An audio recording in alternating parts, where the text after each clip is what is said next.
దేశం మొత్తం మీదున్న best gold sellers, best designs ఇప్పుడు హైదరాబాద్ లో pan India jewel show. Don't miss it. నమస్తే, నేను Kavitha. Welcome to I dream news and నిజాలు.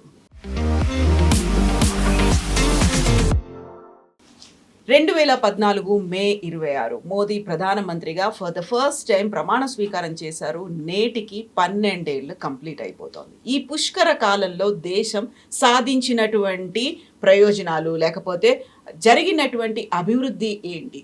మోదీ హయాంలో అభివృద్ధి కంటే కూడా అరాచకాలే ఎక్కువ జరిగాయి అని విపక్షాలు ఎందుకు అంటున్నాయి? దీంతో పాటుగా మోదీ 3.0 ఎలా ఉంది? ప్రభుత్వ వ్యతిరేకత ఏమైనా ఉందా? కంప్లీట్గా సాప్రనైజేషన్ కోసమే ట్రై చేస్తున్నారు అనేటువంటి అనుమానాలు, అపోహలు ఎందుకు కలుగుతున్నాయి? మనతో పాటుగా ఉన్నారు CEO జర్నలిస్ట్ సురేష్ కొచ్చర్ల గారు. సార్ నమస్తే. సో మోదీ 1.0, మోదీ 2.0, మోదీ 3.0 మొత్తం 12 ఏళ్ళు కంప్లీట్ అయిపోయింది. 13th ఇయర్లోకి ఎంటర్ అయిపోతున్నాం అనుకుంటే ఓవరాల్గా ఈ 10 year మన తెలుగులో అయితే పుష్కర కాలం అంటారు. ఎలా అనిపించింది మీకు? మనం ఎప్పుడైనా పిల్లల్ని ఎవాల్యుయేట్ చేస్తున్నప్పుడు స్కూల్లో కూడా రిపోర్ట్ కార్డులు చూస్తాం. మనం పిల్లలకి మార్కులు ఎంత వచ్చినాయి, ముందు మార్కులు ఎంత ఉండే అంటే ఫస్ట్ ఎగ్జామ్ నుంచి క్వార్టర్లీ, హాఫ్ ఇయర్లీ, దాని తర్వాత ఫైనల్ ఎగ్జామ్కి వచ్చి మార్కులు ఎంత ఉన్నాయి, ఇంప్రూవ్మెంట్ ఉందా లేకుంటే తగ్గిందా అని చెప్పేసి. ఏ గవర్నమెంట్నైనా మీరు స్టాటిస్టికలీ ఎవాల్వ్ చేయాల్సి వస్తుంది. ఒకటి, పాత పథకాలని ఎట్లా ఇంప్రూవ్ చేశారు, కొత్త పథకాలు ఏం తీసుకొచ్చారు, దాని స్టేటస్ ఏంటి. మోదీ గవర్నమెంట్ చూసినప్పుడు ఫస్ట్ మనం అర్థం చేసుకోవాలి. మోదీ గవర్నమెంట్ వచ్చినప్పుడు 2014లో 10 సంవత్సరాల మన్మోహన్ సింగ్ గవర్నమెంట్ దగ్గర నుంచి టేక్ ఓవర్ చేశారు. రాజీవ్ గాంధీ గవర్నమెంట్ ఆ టైంలో వాళ్ళు ఆ 5 years తర్వాత మన్మోహన్ సింగ్ గవర్నమెంట్ ఎండ్ అయ్యేదాకా ఒక స్టేబుల్ గవర్నమెంట్ లేకుండే, కంటిన్యూస్గా కోalition గవర్నమెంట్స్ ఉండే. వాళ్ళ పుల్స్ అండ్ ప్రెషర్స్ వాళ్ళకు ఉన్నాయి. నరసింహరావు గారు కానీ, చంద్రశేఖర్ గారు కానీ, ఐకే గుజరాల్ కానీ, దేవగౌడ కానీ, నరసింహరావు గారు కానీ, దాని తర్వాత వాజ్పేయి గారు కానీ, దాని తర్వాత మళ్ళీ మన్మోహన్ సింగ్.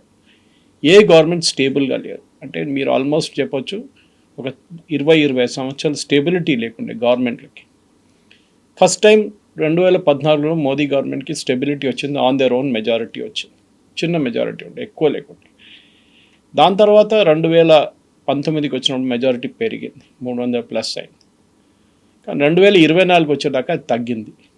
సో అందరూ ఏమనుకున్నారంటే అయిపోయిందిలేగా, ఒకవైపు నుంచి నితీష్ కుమార్ గుంచుతారు, ఒకవైపు నుంచి చంద్రబాబు నాయుడు తాడు గుంచుతారు, మోదీ గారు అన్స్టేబుల్ అయిపోతారు.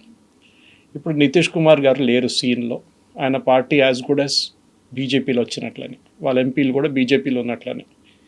అటువైపు చంద్రబాబు నాయుడు గారికి తెలిసిపోయింది ఆయనకి కావాల్సింది డబుల్ ఇంజిన్ సర్కార్, ఆయనకు కావాల్సింది ఫండ్స్, అమరావతి కానీ ఆంధ్రప్రదేశ్ డెవలప్ చేయడానికి. దానికి సెంట్రల్ గవర్నమెంట్ సహకారం కావాలని చాలా క్లియర్గా ఐ థింక్ నాకైతే అనిపిస్తుంది. Possibly first term, second term కన్నా మోదీ గారు ఇప్పుడు థర్డ్ టర్మ్లో ఇంకా పవర్ఫుల్ ఉన్నారు. చాలా స్టేబుల్గా ఉన్నారా? పవర్ఫుల్ కూడా, స్టేబుల్ అయితే ఉన్నారు కానీ పవర్ఫుల్గా ఉన్నారు. దానికి కారణాలు చాలా ఉన్నాయి. మన యాంటీ నెక్సల్ మూవ్మెంట్ నుంచి ముందు, దానికన్నా ముందు ఆర్టికల్ 370 సెకండ్ టర్మ్లో తీసేసిన తర్వాత జరిగిన చాలా మట్టుకు మార్పులు మనం చూస్తే మోదీ గవర్నమెంట్ కొంచెం కాన్ఫిడెన్స్ వచ్చినట్లు. సరే, ఇప్పుడు ఈ యుద్ధంలో కొంచెం ప్రాబ్లమ్స్ ఉన్నాయి కానీ కోవిడ్ తర్వాత జరిగిన మార్పుల్లో చూస్తే మోదీ గవర్నమెంట్ చాలా మట్టుకు మార్పులు తీసుకొచ్చారు. అది మరి 2014 నుంచి చూసుకుంటూ వస్తే ఉంది. మీకు 2015లో జన్ధన్ యోజన లాంచ్ చేసినప్పుడు అందరూ అన్నారు ఏం బ్యాంకింగ్ ఇది, దీంట్లో NPS చాలా పెరిగింది, 14% దాకా NPS వెళ్ళింది, నాన్ పర్ఫార్మింగ్ అసెట్స్. కానీ దాని తర్వాత చూడండి, ఇప్పుడు అన్ని ప్రతి స్టేట్ గవర్నమెంట్, అది బీజేపీ ఉండొచ్చు, నాన్ బీజేపీ ఉండొచ్చు, వాళ్ళు జన్ధన్ యోజన యూజ్ చేసి డైరెక్ట్ బెనిఫిట్ ట్రాన్స్ఫర్ చేస్తున్నారు. ఒక టైంలో రాజీవ్ గాంధీ గారు చెప్పారు, చాలా ఫేమస్ స్టేట్మెంట్ అది, ఢిల్లీ నుంచి రూపాయి పంపిస్తే అది రాష్ట్రానికి వచ్చేదాకా 15 పైసలు అయిపోతుంది. అంటే ఫైనల్ బెనిఫిషరీ దగ్గర వచ్చేదాకా అంటే 85 పైసలు కొట్టేస్తున్నారు. అది ఏజెంట్లు ఉంటారు, ఎమ్మెల్యేలు ఉంటారు, కార్పొరేటర్లు ఉంటారు, చాలామంది మిడ్ లెవెల్ బ్యూరోక్రాట్స్ ఉంటారు, వీళ్ళు డబ్బులు కొట్టేస్తారు. పాపం ప్రజలకు వచ్చేది 15 పైసలే. ఇప్పుడు ఆ ప్రాబ్లం లేదు. ఒకటి జామ్ అంటే జన్ధన్ యోజన, ఒకటి ఆధార్ అండ్ మొబైల్ లింక్ చేశారు. అది చాలా ఎసెన్షియల్ ఉంది, ఎందుకంటే డూప్లికేషన్ కాకుండా ఉండడానికి ఇది 3 ఎసెన్షియల్. మీరు ఫేక్ ఆధార్ తయారు చేసుకోవచ్చు, కానీ మీరు ఫేక్ మొబైల్ తయారు చేయలేరు. అది 2 చేసుకుంటే మీకు బ్యాంక్ అకౌంట్లో కేవైసీలకు పట్టుబడతారు మీరు. సో జామ్ దీంట్లోనే చాలా మట్టుకు మార్పులు తీసుకొచ్చారు. దాంట్లో నుంచి బెనిఫిట్, ఎందుకంటే మనం ఉడాన్ స్కీమ్ కానీ ఎయిర్పోర్ట్లు కానీ వందే భారత్ మాట్లాడుకుంటే మనం కింద స్థాయి నుంచి మొదలు పెట్టాలన్నమాట. అక్కడేం మార్పులు వచ్చినాయని. రెండోది మనం చూసాం రేషన్ డెలివరీ సిస్టంలో, అది కోవిడ్ నుంచి వచ్చిన ఒక బెనిఫిట్. అది 80 కోట్ల మందికి ఇప్పుడు కూడా ఆల్మోస్ట్ రేషన్ కంప్లీట్ ఫ్రీగా ఇస్తున్నారు. పసిడి లోకంలో ఎక్కడ లేదు. దానికి కారణాలు చాలా ఉన్నాయి. కొంతమంది అంటున్నారు అది మోదీ గారు చాలా కోవిడ్లో చేయాల్సి వచ్చింది, దాని తర్వాత మళ్ళీ అన్ని ఆపలేకపోతున్నారు. అది కాదు. ఒకవైపు మన దగ్గర ఉన్న ఫుడ్ గ్రెయిన్ సిస్టమ్ పీడిఎస్ వచ్చిన తర్వాత పబ్లిక్ డిస్ట్రిబ్యూషన్ స్కీమ్లో మనం స్పెసిఫిక్ ప్యాడీ బియ్యం తెచ్చుకుంటున్నప్పుడు మనకి చాలా మటుకు ఎక్కువ కెపాసిటీ, హోల్డింగ్ కెపాసిటీ లేదు ఇప్పుడు. అంటే ప్రొడక్షన్ చాలా పెరిగిపోయింది. ఈవెన్ గోధుమలు కూడా మీరు నార్త్ ఇండియా వైపు చూస్తే గోధుమలు కూడా చాలా పెరిగింది అక్కడ, అది ఇటువైపు. So wheat production, rice production పెరిగినప్పుడు దాన్ని ఫుడ్ కార్పొరేషన్ ఆఫ్ ఇండియా గోడౌన్లో ఎక్కువ రోజులు మీరు పెట్టుకోలేరు, ఎలుకలు తినేస్తాయి అంతే. దాన్ని బయటికి పంపించాలి సార్. సో ఎప్పుడో ఒకసారి సుప్రీంకోర్టు అడిగారు క్వశ్చన్ ఒక 10 సంవత్సరాల ముందు, ఎలుకలకి ఇచ్చే బదులు మనుషులకి ఇవ్వచ్చు కదా అని చెప్పేసి. సో అదే చేశారు. సో మనుషులకి ఇవ్వడం మొదలుపెట్టారు. సో ఏమైందంటే వాళ్ళు షాప్కి వెళ్ళి కొనే బియ్యం తగ్గిపోయింది, వాళ్ళ కాస్ట్ తగ్గిపోయింది. ఆ డబ్బులు మిగతా ఏంటంటే దానికైనా యూస్ చేసుకున్నారు. వారు పిల్లల బుక్కులు కొనడానికో బ్యాగులు కొనడానికో వాళ్ళ ఓన్ యూస్ కోసం వాడుకున్నారు. ఇదొక మేజర్ మార్పు అన్నమాట. ఇది కాకుండా చాలా మటుకు చిన్న చిన్న స్టెప్స్ అట్లా. For example digitization of land records, ఇది చాలా పెద్ద ఇష్యూ. మనం ఎప్పుడు దీన్ని సీరియస్గా తీసుకోం. మన రాడార్లో రాదు ఇది. కానీ మన పల్లెటూరుకి వెళ్తే తెలిసిపోతుంది. ఒక ల్యాండ్ హోల్డింగ్, అది 1 ఎకర్ ఉండొచ్చు, ½ ఎకర్ ఉండొచ్చు, 200 స్క్వేర్ యార్డులు ఉండొచ్చు, ఏదైనా కానీ అక్కడున్న రైతులకి వాళ్ళ భూమి ఏదని వాళ్ళ క్లారిటీ లేదు. సో మోదీ గవర్నమెంట్ ఏం చేశారంటే కంప్లీట్గా శాటిలైట్ ఇమేజరీ యూస్ చేసి డిజిటైజ్ చేశారు రికార్డ్స్ అంతా. ఇప్పుడు ఏ రైతుకి ఏ భూమి ఉందని డిజిటైజేషన్లో ఉంది. మీరు మెజర్ చేయక్కర్లేదు ఫిజికలీ వెళ్ళి నా స్థలం ఇది, నా భూమి ఇంత, కంప్లీట్గా వాళ్ళ పాస్బుక్లో ఉంటుంది ఆ డీటెయిల్స్ అని. స్టేట్ గవర్నమెంట్తో సహకారంతో చేశారు చాలా మటుకు. ఇంకా పనులు నడుస్తున్నాయి కాదు. ఇది చేసుకుంటూ వెళ్తున్నాం. మనం ఫస్ట్ మోదీ గారు ఇంప్లిమెంట్ చేసిన ఒక స్కీమ్ ఉజ్వల స్కీమ్, అక్కడ కూడా చాలామంది అన్నారు ఏంటిది ఫ్రీ గ్యాస్ ఇవ్వడం అది. కానీ లాస్ట్ 10 సంవత్సరాల్లో మనం హెల్త్ కేర్ రికార్డ్స్ తీసుకుంటే అక్రాస్ స్టేట్స్ మెయిన్గా మహిళలకి పొద్దున లేచి వాళ్ళ ఇంట్లో ఈ బొగ్గులతోనో లేకుంటే కర్రలతో తయారు చేస్తున్నప్పుడు చెస్ట్ ఇన్ఫెక్షన్స్ చాలా వచ్చేది వాళ్ళకి. హెల్త్తో పాటుగా ఎన్విరాన్మెంటల్ ఇష్యూస్. మనం అర్బన్ సెట్టింగ్స్లో పొద్దున్న లేచి గ్యాస్ ఆన్ చేసి మనం టీ తయారు చేసుకుంటాం, బ్రేక్ఫాస్ట్ చేసుకుంటాం, తర్వాత లంచ్, మనకు అది టేకెన్ ఫర్ గ్రాంటెడ్ అనమాట. కానీ మహిళలకి వాళ్ళ ఊళ్ళో కర్రలు ఫస్ట్ అది ఫారెస్ట్కి వెళ్ళాలి, అక్కడ వైల్డ్ అని మళ్ళీ అటాక్ ఉంటుంది. అది కాకుండా తీసుకొచ్చిన తర్వాత ఇక్కడ కుకింగ్ పొద్దున 5 గంటలకు లేచి మొదలు పెడతారు. పిల్లలందరూ భర్త అందరూ బయటికి వెళ్ళినప్పుడు దాకా 10-11 అవుతుంది. వాళ్ళు బయటికి వెళ్ళి పని చేయలేరు. ఇప్పుడు వాళ్ళు 8 దాకా వాళ్ళ పని అంతా ఫినిష్ చేసేసి వాళ్ళు కూడా ఉద్యోగానికి వెళ్తున్నారు, చిన్న పనికి వెళ్తున్నారు వాళ్ళు కూడా. చాలా మటుకు పెద్ద మార్పు వచ్చింది దాంట్లో. ఇప్పుడు చూడండి, ప్రతి స్టేట్ గవర్నమెంట్ వాళ్ళ ఎలక్షన్ మేనిఫెస్టోలో మేము మీకు ఫ్రీ గ్యాస్ సిలిండర్ ఇస్తాం, లేకుంటే 500 రూపాయలు గ్యాస్ ఇస్తాం. విజయ్ నుంచి, స్టాలిన్ నుంచి, సిద్ధరామయ్య నుంచి, రేవంత్ రెడ్డి నుంచి, అందరూ బెంగాల్లో కూడా అందరూ ప్రామిస్ చేసినట్టు గ్యాస్ సిలిండర్ మీకు ఫ్రీ ఇస్తాం. ఇది 2014 దాకా ఎందుకు జరగలేదు? అది మనం అడగాల్సిన ఒక ప్రశ్న. దాని తర్వాత మనం చాలా ఉన్నాయి తీసుకుంటే. ఇప్పుడు వందే భారత్ ఫర్ ఎగ్జాంపుల్, ఇప్పుడు మన అర్బన్ సెట్టింగ్కి వద్దాం. మనం వందే భారత్ అనేది ఒక ఏదో పెద్ద ఇంటర్నేషనల్ లేకుంటే బయట నుంచి తీసుకొచ్చిన టెక్నాలజీ కాదు, మన దగ్గర ఉండే. ఇన్ఫ్యాక్ట్ టెడ్ఎక్స్ టాక్లో ద ఫౌండర్ అని చెప్పాలి, మెయిన్ పర్సన్ బిహైండ్ ఆ ఇంజనీర్, ఆయన చీఫ్ ఇంజనీర్, ఆయన దాని గురించి మాట్లాడారు. పేరు నాకు గుర్తు రావట్లేదు. ఆయన మాట్లాడుతున్నారు, ఈ టెక్నాలజీ మన దగ్గర ఉండే, వీ హ్యాడ్ దిస్ టెక్నాలజీ. 20 సంవత్సరాల ముందు కూడా ఇదే వందే భారత్ తయారు చేయొచ్చు, మనం చేయలేదు. ఎందుకంటే రిస్క్ ఉంటుంది తయారు చేసేటప్పుడు. ఒకటి ఆ కోచెస్ టెక్నాలజీ ఒకటి, అది మన దగ్గర ఇంప్రూవ్ చేయాల్సి వస్తుంది. దానికి ఉన్న రిస్క్, దానికి ఉన్న పెట్టుబడి పెట్టాలి. గవర్నమెంట్ ఆ టైంలో రెడీగా లేరు. రెండవది ట్రాక్ స్పీడ్ ఇంక్రీజ్ చేయాలి.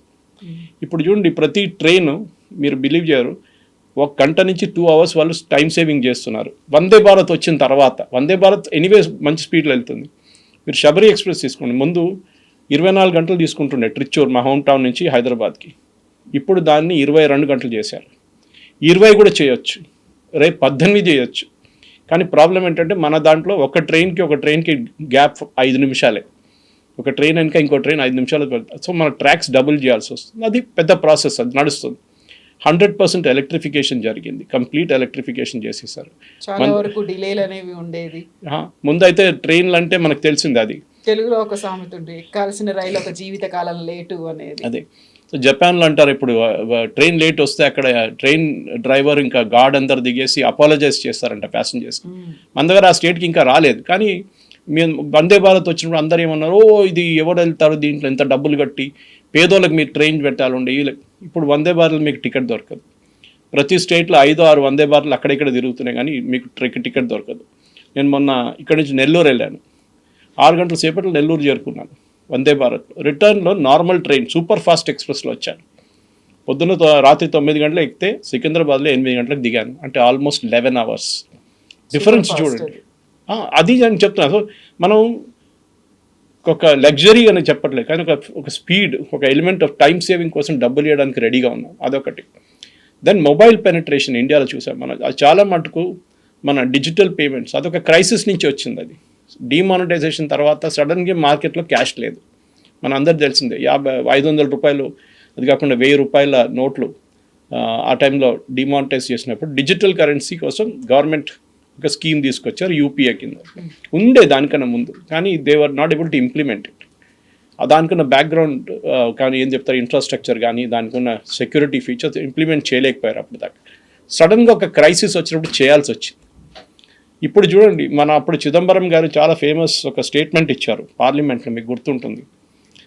ఈ కూరగాయలు అమ్ముతున్న ఆమెకి ఏం తెలుసు డిజిటల్ గురించి, ఇంటర్నెట్ ఏం తెలుసు, ఆమెకి బ్యాంక్ అకౌంట్ ఎక్కడ ఉంది, ఇదేంటి డిజిటల్ తమాషానా ఇదని చెప్పి మోదీ గవర్నమెంట్ని చాలా ఆ రోజు ఆయన మాట్లాడుతూ పార్లమెంట్లో అన్నారు. ఈరోజు అదే చిదంబరం దగ్గర అడగాలి, నాకు తెలియదు నా పర్స్ ఎక్కడుందో, నా పర్స్ ఎంత డబ్బులు ఉందో నాకు తెలియదు, అసలు యూజ్ చేయడమే లేదు, డిజిటలే నడుస్తుంది అని. మీకు కూడా ఎక్స్పీరియన్స్ ఉంటుంది. ప్రతి చోటకి వెళ్తే వాళ్ళు కూడా అంటారు, కూరగాయలు వాళ్ళు అంటారు, అమ్మా డిజిటల్ చేయండి మీకు అంటారు. మీకు లేదు, చేంజ్ లేదు. బట్ మార్పులు వచ్చినాయి. కోవిడ్ వచ్చినప్పుడు పెద్ద క్రైసిస్ అగైన్. అందరు అన్నారు ఆన్లైన్ టీచింగ్, ఆన్లైన్ మీటింగ్స్ అన్నారు. అప్పుడు అందరూ ఇది నిజంగా నడుస్తుంది చూసి కరెక్ట్, చాలా టైం సేవింగ్ ఉంది. 1.5-2 గంటల సేపు ఒకవైపు, మళ్ళీ సాయంత్రం అటువైపు 4 hours సేవింగ్ మీకు అక్కడే అయిపోతుంది. ఇంట్లో కూర్చొని చేయొచ్చు మీరు పన్నంతా. పిల్లలు ఇంట్లో కూర్చొని క్లాసులు నేర్చుకోవచ్చు. అఫ్కోర్స్ లాంగ్ టైమ్ సొల్యూషన్ కాదు, కానీ ఒక షార్ట్ టర్మ్ బెనిఫిట్ తీసుకొచ్చారు. జూమ్ అనే ఒక కాన్సెప్ట్ మనకు అప్పుడు దాకా తెలియదు, అట్లా ఒక సాఫ్ట్వేర్ ఉందని, అట్లా ఒక ఆన్లైన్ మెకానిజం ఉందని తర్వాత మనకు తెలిసింది.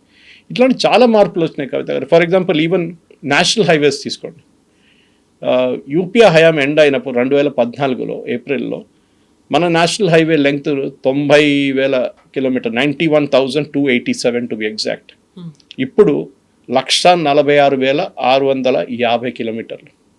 ప్రతిరోజుకి 32 కిలోమీటర్లు నేషనల్ హైవే తయారవుతున్నాయి ఇప్పుడు కూడా. అది మీరు ఎక్స్పీరియన్స్ చేస్తుంటారు. ఇక్కడ నుంచి బెంగళూరు కానీ, ఇక్కడ నుంచి విజయవాడ వెళ్ళేటప్పుడు మీరు చాలా మటుకు ఆ బెనిఫిట్ మీరు చూస్తూనే ఉంటారు. నేషనల్ హైవే టోల్ కట్టాల్సి వస్తుంది, అది వెరీ వెరీ ఆబ్వియస్. ఎందుకంటే మీకు మంచి రోడ్ కావాలి. ఈవెన్ అవుటర్ రింగ్ రోడ్లో స్టేట్ గవర్నమెంట్ చేశారు. అది బెనిఫిట్ చూడండి, దానికి ఫ్యూయల్ ఎఫిషియన్సీ ఉంటుంది. సో ప్రజలు డబ్బులు కట్టడానికి రెడీగా ఉన్నారు, but they want benefits out of it. And typical ఏమవుతుందంటే, మన దగ్గర ఉన్న పిఎం ఆవాస్ యోజన తీసుకోండి. ఇప్పుడు అందరు అంటారు పేదోళ్ళకి ఇల్లు ఇవ్వాలని చెప్పి, ఇక్కడ 2 bedroom హౌసెస్ అంటారు. యాక్చువల్లీ ద ప్రధానమంత్రి ఆవాస్ యోజన ఫండ్స్ దాని కింద వస్తుంది. ఎందుకు? అగైన్ ద ప్రాబ్లం ఏంటంటే, స్లమ్ నుంచి ఒక 2 bedroom ఇల్లు తీసుకొచ్చినప్పుడు వాళ్ళకు ఒక బెనిఫిట్ ఉంటుంది. దాంట్లో చాలా ఇష్యూస్ ఉన్నాయి స్టేట్ గవర్నమెంట్ వైపు నుంచి. ఒకటి ల్యాండ్ అలాట్మెంట్ కానీ, మిగతా ఇష్యూస్ కానీ ఉన్నాయి. కానీ చూసుకుంటే ఇంకోటి మేక్ ఇన్ ఇండియా. మనం మోదీ గారు మొదలైనప్పుడు మేక్ ఇన్ ఇండియా ఏంటి, ఇదేంటి, ఎస్పెషల్లీ డిఫెన్స్లో మనం one of the world's largest importers, ఆయుధాలు ఇంపోర్ట్ చేసుకుంటాం మనం. ఇప్పుడు లాస్ట్ ఫైనాన్షియల్ ఇయర్లో మనం 38,000 కోట్ల ఆయుధాలు ఎక్స్పోర్ట్ చేశాం.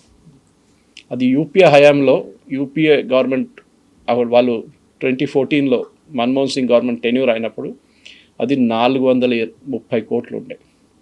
430 కోట్ల ఎక్స్పోర్ట్స్, డిఫెన్స్ ఎక్స్పోర్ట్ నుంచి ఇప్పుడు మనం 38,000 ఎక్స్పోర్ట్ చేసాం. Next year target is around 45,000 కోట్లు 26-27 ఫైనాన్షియల్ ఇయర్. అంటే ఆయుధాలు తయారు చేసి ఇప్పుడు యూపీఏ మన వీళ్ళతో, సో యూఏఈతో మనకు ఒప్పందం చేసుకున్నాం ఆయుధాలు తయారు చేయడానికి. అగైన్ ఇంకొక 10,000 కోట్లు మీరు యాడ్ చేసుకోవచ్చు దాంట్లో.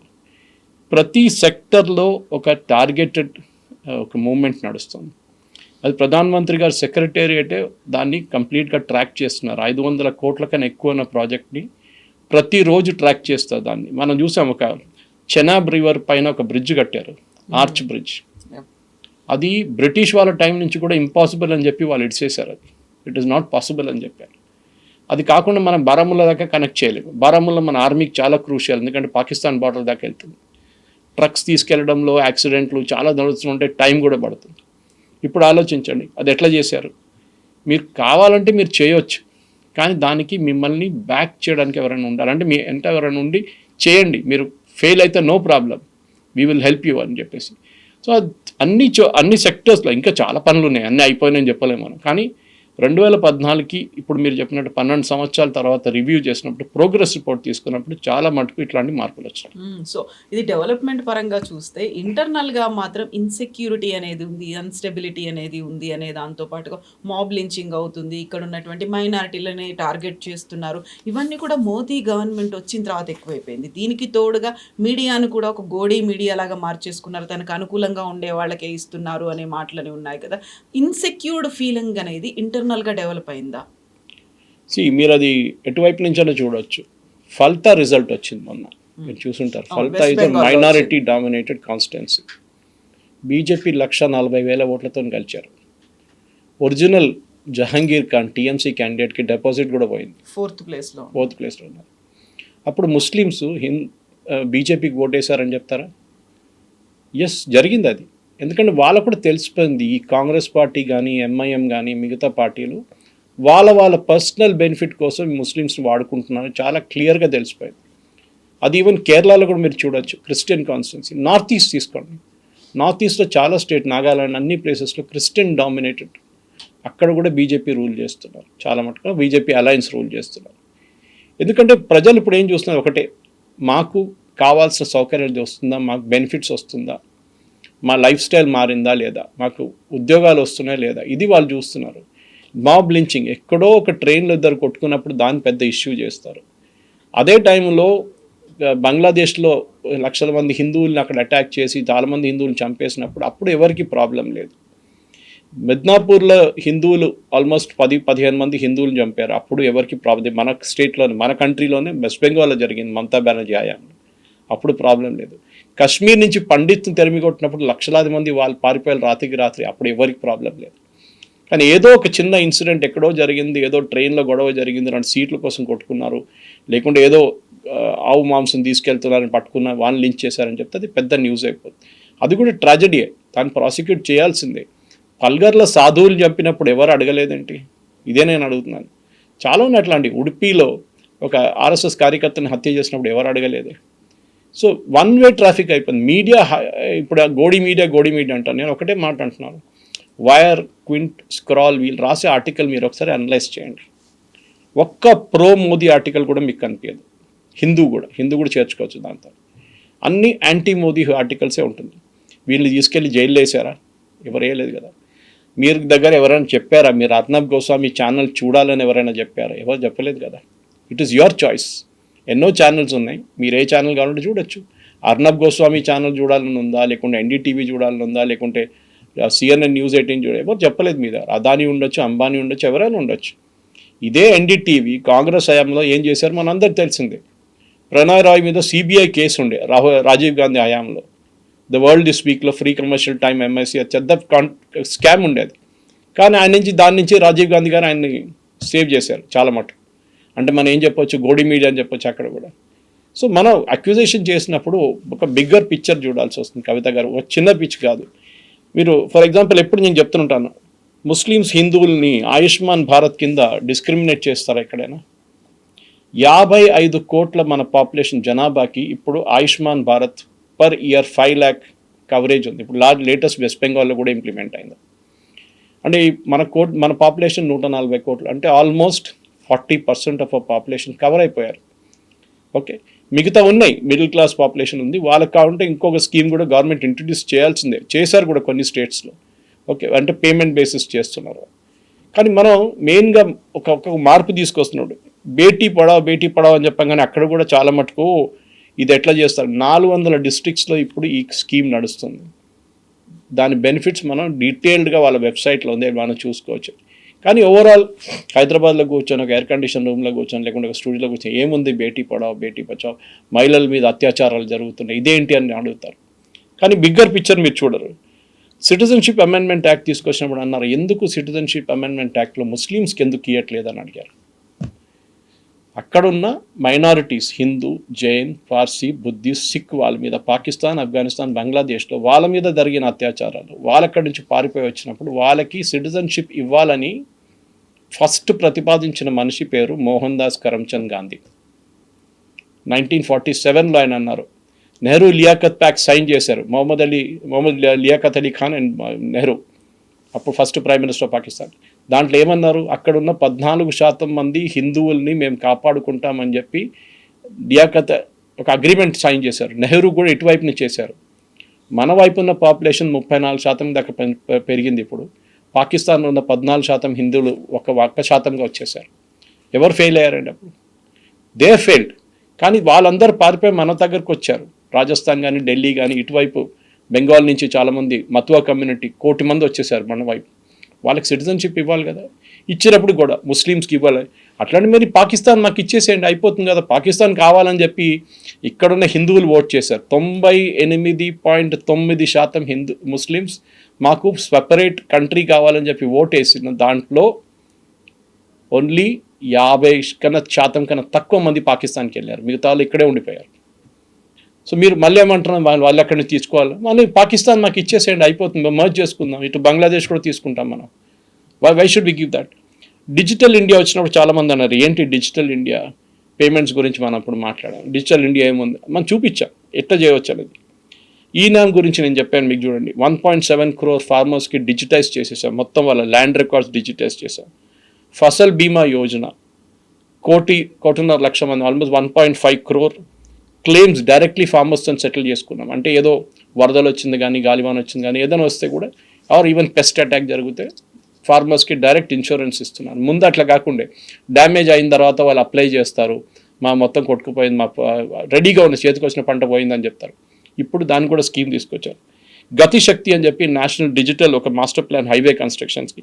ఇప్పుడు నేను చెప్పిందండి 12 కిలోమీటర్లు ఉండే యూపీఐ హయాంలో పర్ డే కన్స్ట్రక్షన్, ఇప్పుడు అది 37 కిలోమీటర్లు పెరిగింది. నేను 36 చెప్పాను, యాక్చువల్లీ తప్పు, 37 కిలోమీటర్స్ పర్ డే హైవే కడుతున్నారు. హర్ ఘర్ జల్, ఇదొక చాలా పెద్ద ప్రాబ్లం, ఎస్పెషలీ రాజస్థాన్ లాంటి ప్లేసెస్లో. మన దగ్గర ఇక్కడున్న government, Telangana government, BRS government అప్పుడు ఏం చెప్పారంటే, మాకు అక్కర్లేదు జల్ జీవన్ మిషన్, ఎందుకంటే మేము మొత్తం 100% కవరేజ్ ఇచ్చేసా ఉన్నారు. తర్వాత రేవంత్ రెడ్డి గవర్నమెంట్ వచ్చిన తర్వాత అన్నారు, కాదు మాకు డబ్బులు కావాలి, వీళ్ళు చెప్పిన ఫిగర్స్ అంతా ఫేక్ అని చెప్పారు. హర్ ఘర్ జల్ ప్రోగ్రామ్ని చాలా మటుకు మహిళలు, మనం ఎల్పిజి గ్యాస్ గురించి మాట్లాడాం, ఉజ్వల స్కీమ్, ఇది ఇంకొక ప్రాబ్లం. మీరు చూసుంటారు చాలా మటుకు వీడియోలు, ఫోటోలు, చిన్న అమ్మాయిల నుంచి పెద్ద మహిళలు కుండలు తనమే పెట్టుకొని ఎంతో దూరం నడుచుకుంటే వెళ్ళి నీళ్ళు తీసుకొస్తారు. ఇప్పుడు you are getting water to the house, at least మీ ఏరియాకి వస్తుంది. కొన్ని ప్లేసెస్కి ఇంటి ఇంకా రాలేదు, అది state government responsibility last mile కనెక్టివిటీలో హర్ ఘర్ జల్ ప్రోగ్రామ్. దీన్ని మీరు ఆన్లైన్ వెళ్ళి చెక్ చేసుకోవచ్చు కవిత గారు, ఇప్పుడు కూడా జల్ జీవన్ మిషన్ ప్రాజెక్ట్ కింద చెక్ చేసుకోవచ్చు అనమాట.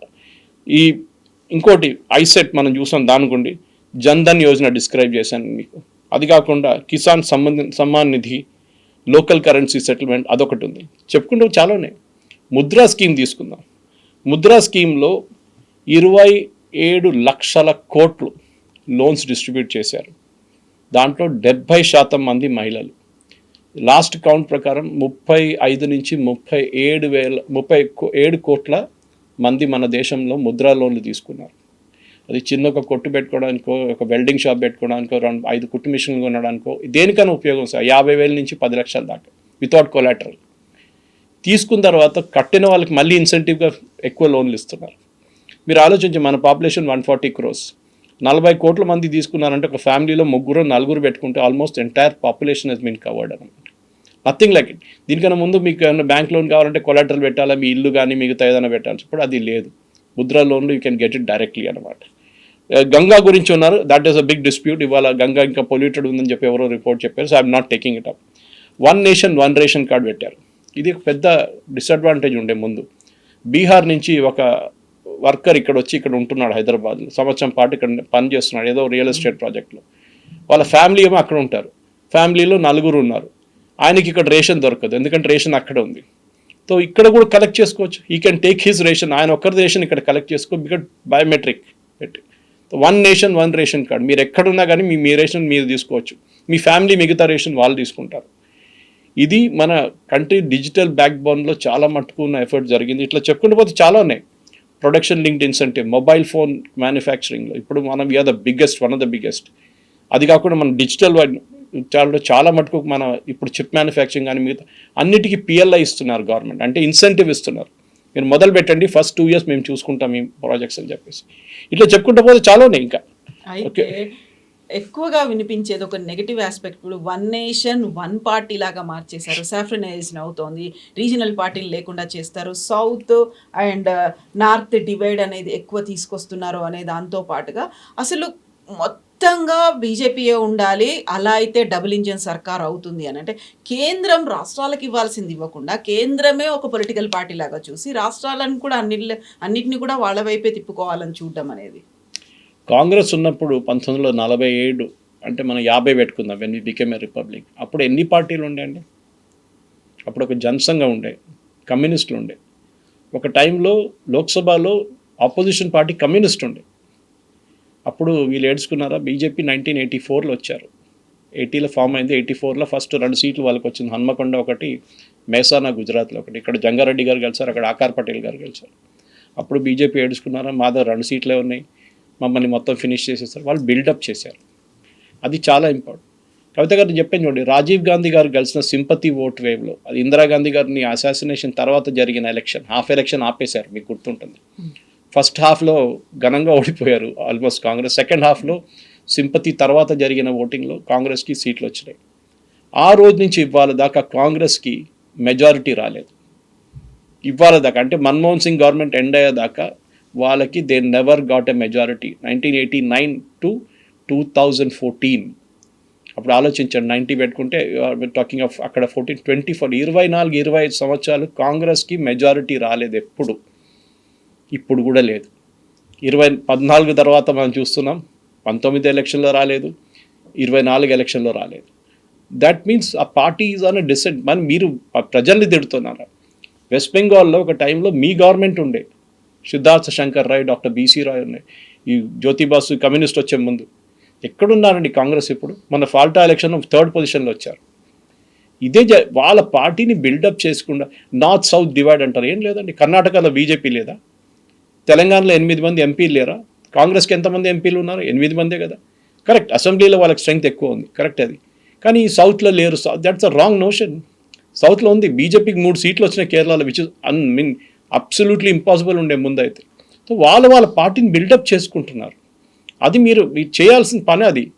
అది కాకుండా ఇప్పుడు తమిళనాడులో ఏం చేశారు? ఇప్పుడు దాకా వాళ్ళతో ఉన్న డిఎంకేని పక్కన తోసేసి మినిస్టర్షిప్ కోసం వాళ్ళు విజయ్తో వెళ్ళిపోయారు. ఎవరు తప్పండి అది? ఇప్పుడు డిఎంకే వాళ్ళని తిడుతున్నారు, కాంగ్రెస్ని బ్యాక్ స్టాబర్స్ అది ఇది అని చెప్తున్నారు. ఇది మీరు పార్టీ బిల్డప్ చేయాల్సిన మీ రెస్పాన్సిబిలిటీ. అది మీరు ఇంకొక కోతి తీసుకొని ఇంకొక షోల్డర్ మీద వేయలేరు మీరు. అది ఇట్ ఈస్ యువర్ రెస్పాన్స్. మీరు చేయకపోతే అది మీ తప్పు. 2 సీట్లు ఉన్న బీజేపీ అక్కడి నుంచి బిల్డప్ చేసుకుని 179 వచ్చింది. దాని తర్వాత కొంచెం మళ్ళీ వెనకకి వెళ్ళిపోయారు, మళ్ళీ ముందుకు వచ్చారు, మళ్ళీ మెజారిటీ వచ్చింది. You have to buildup. మీరు అది చేయట్లేదు. భారతదేశంలో ఉన్న ప్రతి యూపీ ఒక టైంలో కాంగ్రెస్ దగ్గర ఉండే, ఇప్పుడు కాంగ్రెస్ ఎక్కడుంది? 4వ ప్లేయర్ అయిపోయారు అక్కడ, బిహైండ్ బీఎస్పీ. ఆ పరిస్థితికి వచ్చేసారు. బీహార్ సేమ్ కేస్, తేజస్వితో టైఅప్ చేశారు, ఏమైంది? ఓడిపోయారు. అస్సాం ఒక టైంలో తరుణ్ గొగోయ్ వాళ్ళ అప్పుడు ఉండే పార్టీ ఉండే, అక్కడ చాలా పెద్ద పార్టీ ఉండే ఆ టైంలో. ఇప్పటికీ ఏమైందండి? అక్కడ కూడా లేరు. North east entire use be with Congress, అది కూడా పోయింది. ఒరిస్సా బిఫోర్ బీజు పట్నాయక్ అప్పుడు కూడా ఉండే, అక్కడ పోయింది. మహారాష్ట్ర ఏఆర్ అంతులే, యశ్వంతరావు చౌహాన్ వీళ్ళందరూ దిగ్గజులు ఉన్నారు ఆ టైంలో, they are gone. Karnataka of course వాళ్ళ గవర్నమెంట్ ఉందనుకోండి, కానీ చెప్తున్నాను నేను, ఇట్లా ప్రతి స్టేట్ మీరు అనలైజ్ చేసుకుంటూ పోతే కాంగ్రెస్ దగ్గర నుంచి పోయిన స్టేట్ లేదు అంతా. కానీ వీళ్ళు లెసన్స్ నేర్చుకుంటలేరు. దాన్ని బీజేపీని తిట్టడం, మోదీ గారు అది చేస్తున్నారు. See let us remember one thing, politics అనేది పార్ట్ టైం ప్రొఫెషన్ కాదు. రాహుల్ గాంధీ గారు నేర్చుకోవాలి. It's a hard core business. మీరు ప్రతిరోజు దిగి పోరాడాలి, అప్పుడే ఒక పొలిటికల్ పార్టీ తయారవుతుంది. కానీ ఇంట్లో కూర్చొని మాకు ఓట్లు రాలేదు, ఓట్ చోరీ జరిగింది, ఈవీఎంలు కొట్టేశారు. ఫరూక్ ఒమర్ అబ్దుల్లా కరెక్ట్ చెప్పారు, ఓడిపోతే ఓడిపోయిందని మీరు అంగీకరించండి, తర్వాత పోటీ చేసి గెలవండి. నేను కూడా ఓడిపోయాను, నేను మళ్ళీ గెలిచాను. అది మనం గుర్తుపెట్టుకోవాలి. అది కాకుండా క్రికెట్ మ్యాచ్ లాగా ఓడిపోతే నేను ఓడిపోలేదు, పిచ్ బాగలేదు, బాల్ స్వింగ్ కావట్లేదు, it is not an excuse at all. మీరు మీ పార్టీని బిల్డప్ చేయండి. అది కాకుండా ఏదో ఎక్స్క్యూజ్ ఎలక్షన్ కమిషన్ మీద చేయడము, లేకుంటే ఓట్ చోరీ అంటారు, ఏదో ఎక్స్ప్లెయిన్ చేస్తారు. ఇప్పుడు దాని గురించి మాట్లాడలేదు అసలు. ఇప్పుడు టోటలీ గాన్ అన్నమాట. వెస్ట్ బెంగాల్ ఎలక్షన్ తర్వాత కంప్లీట్గా కాంగ్రెస్ మాయమైపోయారు అక్కడ. 2 సీట్లు వచ్చినాయి అంతే వాళ్ళకి. యా సో మోదీ గారు చేసిన దానికి 12 సంవత్సరాలు మీరు కూడా అనలైజ్ చేయండి మీ వైపు నుంచి. మీరు చేసిన per kilometre basis national highway కానీ, మీరు ఎన్నింటికి ఇల్లు కట్టారు అప్పుడు దాకా, ఎన్నింటికి నీళ్ళు ఇచ్చారు, మీరు ఎన్నింటికి కరెంట్ ఇచ్చారు. మొన్న ఒక యాడ్ చూశాను నిన్న నేను, మిజోరాంలో మణిపూర్ అనుకుంటాను, ఫస్ట్ టైం ఒక రైల్వే ఒక ట్రైన్ మీ మణిపూర్ చేరుకుందంట, ఈవెన్ మిజోరాం కూడా. అంటే 70 సంవత్సరాలు పట్టిందండి ఒక రైల్వే ట్రాక్ కట్టడానికి నార్త్ ఈస్ట్కి. మీకు out of sight out of mind ఉండే, నార్త్ ఈస్ట్ అంటే ఎక్కడో ఉంది, మాకేం సంబంధం దాంతో, అక్కడి నుంచి ఎన్ని ఓట్లు వస్తాయి, ఇది ఉండే వాళ్ళ లాజిక్. కానీ స్ట్రాటజికల్ ఇప్పుడు చూడండి మణిపూర్ దాకా చేరుకున్నాం, అదొక చాలా మటుకు ఒక అచీవ్మెంట్. బారాముల్లా గురించి మాట్లాడాం మనం ఇప్పుడు.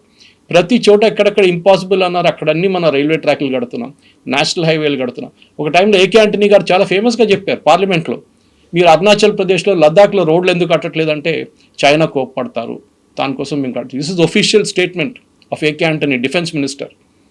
చైనా కోప్పడతారంట మనం రోడ్లు కడితే. ఇప్పుడు చూడండి, ఐ వెంట్ టు లదాఖ్ 2024 వెళ్ళాను నేను.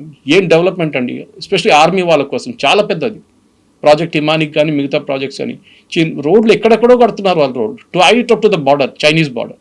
ఇది మనం ఎప్పుడో చేయాల్సి ఉండేది. అది కాకుండా ప్రాజెక్ట్స్ మీరు ఏదైనా చెప్పండి, స్టేట్ గవర్నమెంట్తోనే పనిచేయాల్సింది. ఇక్కడ కూడా స్టేట్ గవర్నమెంట్ చూడండి, ఇప్పుడు ఎల్ఎన్టీ మెట్రో తీసుకోండి, లాసెస్లో నడుస్తుండే, టేక్ ఓవర్ చేసుకున్నారు. 19,000 కోట్లు ఎంతో వాళ్ళు కట్టారు, డబ్బులు కట్టారు తెలంగాణ గవర్నమెంట్. దాంట్లో 13,000 కోట్లు యూనియన్ గవర్నమెంట్ ఇప్పుడు ఒక లోన్గా ఇచ్చారు, వాళ్ళు నిన్న సైన్ చేశారు అగ్రిమెంట్. సో మీరు కలిసి పనిచేస్తే అన్నిటికీ డబుల్ ఇంజిన్ సర్కార్ రావాలని లేదు. స్టేట్ గవర్నమెంట్ కూడా చాలా స్మార్ట్గా చేసుకోవాలి ఇట్లాంటి పనులన్నీ.